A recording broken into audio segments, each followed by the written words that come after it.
दोस्तों Mankind pharma के Q4 के नंबर आ चुके हैं, तो उसी के बारे में हम इस वीडियो में बात करेंगे और जानेंगे कि आपको मैनकाइंड फार्मा के अंदर इन्वेस्ट करना चाहिए या नहीं। चलिए शुरू करते हैं।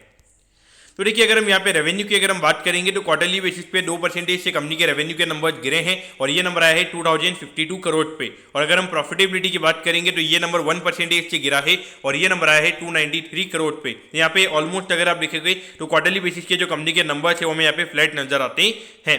लेकिन अगर हम ईयर ऑन ईयर बेसिस की अगर हम बात करेंगे तो 18% से हमें रेवेन्यू का नंबर कंपनी का बढ़ता हुआ नजर आया है। लेकिन जो नेट प्रॉफिट का नंबर है वो हमें यहाँ पे 52% से बढ़ता हुआ नजर आया है और ये नंबर आया है 293 करोड़ पे। तो देखिए, जो ईयर ऑन ईयर बेसिस का जो ग्रोथ का नंबर है वो डेफिनेटली अगर आप देखोगे कहीं ना कहीं यहाँ पे जो ऑपरेटिंग लेवरेज है वो कंपनी के लिए यहाँ पे प्ले आउट किया। जो कि अगर आप देखोगे, अगर हम अमाउंट वाइज अगर हम बात करेंगे लगभग 300 करोड़ से कंपनी के रेवेन्यू के नंबर बढ़े और जो प्रॉफिटेबिलिटी यहाँ पे कंपनी की हमें 100 करोड़ से बढ़ती हुई नजर आई है। वो जो एक लोअर बेस रहता है क्योंकि वैसे हमें यहाँ पे प्रॉफिटेबिलिटी का जो ग्रोथ है परसेंटेज वाइज वो हमें यहाँ पे ज्यादा देखने को मिल रहा है।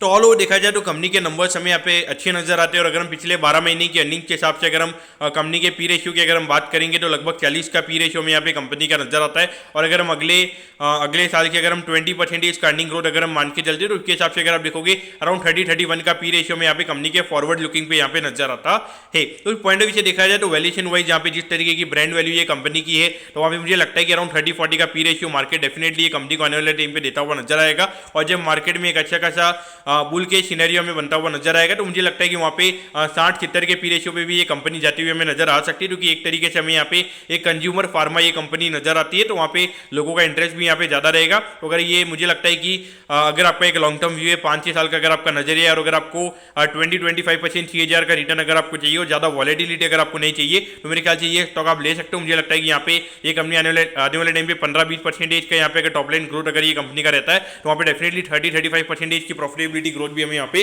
देखने को मिल सकती है। और अगर वहाँ पे अगर 10-15% का अगर रेवेन्यू ग्रोथ अगर कंपनी का रहेगा तो वहाँ पे कहीं ना कहीं मुझे लगता है कि वहाँ पे 20-25% का अर्निंग ग्रोथ भी अगर आपको मिलता है तो वहाँ पे थोड़ी री रेटिंग होकर आपके पैसे और बन सकते हैं। यहाँ पे अगर आपका लंबा नजरिया तो मेरे ख्याल से रखिए। लेकिन शॉर्ट टर्म में अगर आप देखोगे ऑलरेडी 20-25% ऊपर की लिस्टिंग हमने यहाँ पे देखी है और यहाँ पे मुझे लगता है कि अगर अभी रिजल्ट के बाद में अगर 5-6% अगर और बढ़ता है तो उसके बाद में शॉर्ट टर्म में मुझे नहीं लगता कि इतनी ज्यादा रैली हमें देखने को मिलेगी। लेकिन long term point of view मेरे ख्याल से डेफिनेटली यहाँ पर आपके पैसे बन सकते हैं। तो दोस्तों मैं बताऊँ कि मैनकाइंड फार्मा के जो Q4 के नंबर्स हैं वो आपको अच्छे समझ में आगे होंगे। अगर आपकी कोई भी क्वेरीज है आप कमेंट कीजिए, मैं जरूर आपके कमेंट पर रिप्लाई करूंगा। ओके दोस्तों, thank you, have a nice day.